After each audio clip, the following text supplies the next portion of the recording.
deux techniques qui sont un peu différentes, mais qui finalement on a bien la même chose. On a ici trois photos, en fait on en a cinq d'un coucher de soleil.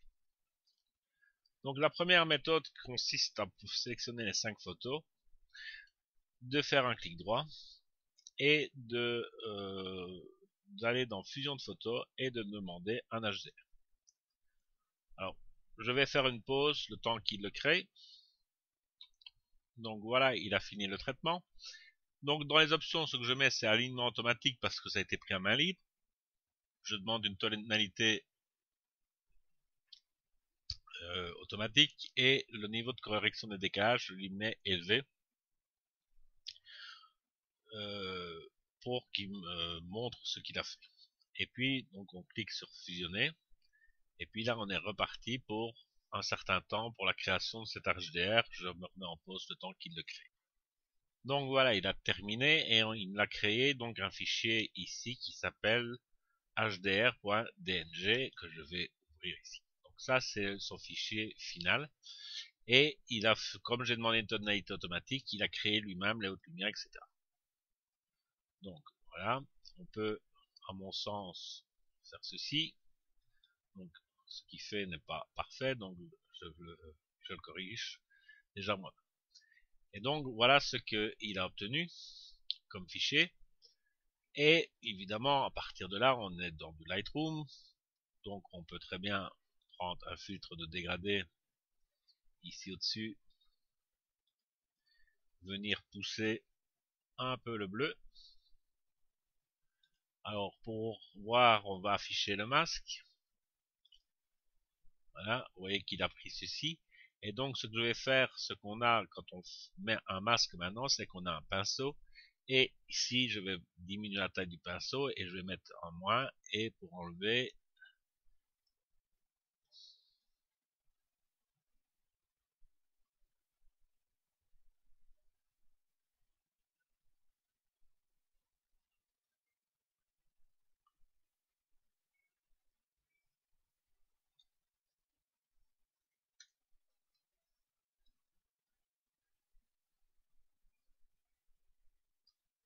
voilà.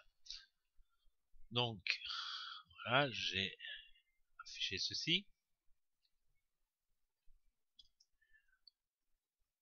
Donc, après ça, on peut évidemment prendre ici un filtre radial, venir dans cette partie-ci,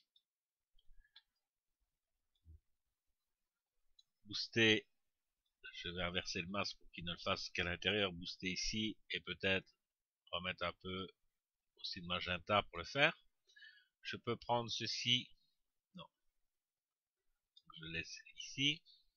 Ici, je viens le dupliquer, et quand je l'ai dupliqué, je peux aller, par exemple, le remettre ici sur le côté pour avoir encore un petit peu d'effet ici, et je peux peut-être le booster également ici un petit peu.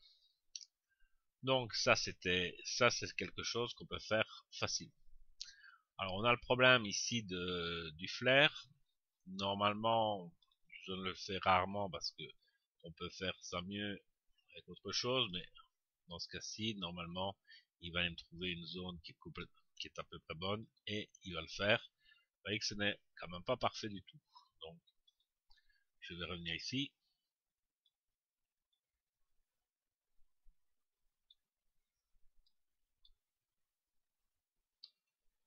Je vais réinitialiser.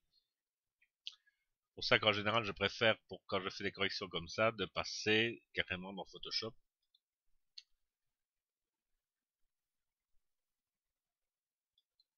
Alors, on a ça. Alors, si dupliquer ne donne pas le bon résultat, on peut toujours essayer de voir corriger ce qu'il fait.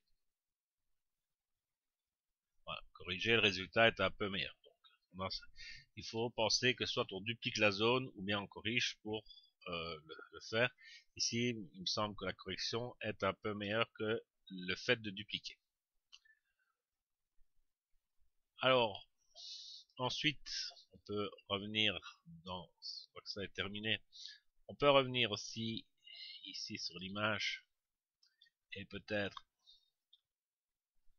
venir ici en bas, augmenter un peu l'exposition. On peut peut-être essayer également de monter un petit peu la saturation dans cette zone-ci. Et de booster un peu la clarté également. C'est une zone qu'on n'a pas. On peut également s'amuser avec le pinceau. On clique sur effet pour remettre tout à 0. Et là, c'est plutôt une clarté négative pour diminuer un peu les rides sur l'eau. Donc ça ne doit pas être ce qui attire le plus le regard. Et donc, voici grosso modo je vais dire un premier résultat par le HDR de Lightroom à partir de 5 images. Donc ça c'était la première partie. La deuxième partie, on va voir une autre solution pour essayer de corriger cette image.